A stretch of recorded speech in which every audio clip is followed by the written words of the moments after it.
बोला कैसे कैसे लागे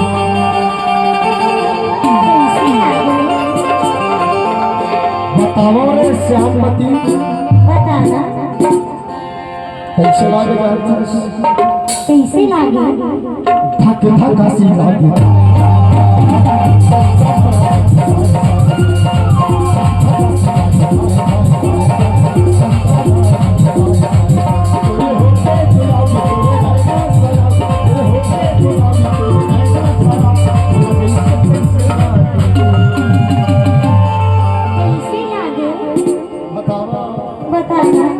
अरे तोला देख देख के यार अरे मोर जी कैसे सोए टोटर करते भाई अच्छा तबे तो बताओ संसन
इश्क में तो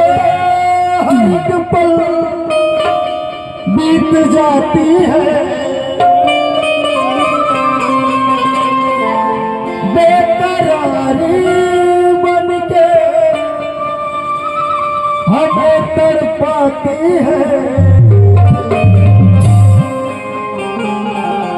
और सुनता है बस सुनता तबे तबे का याद याद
अब पहुला कैसे नाम से बता दे संसन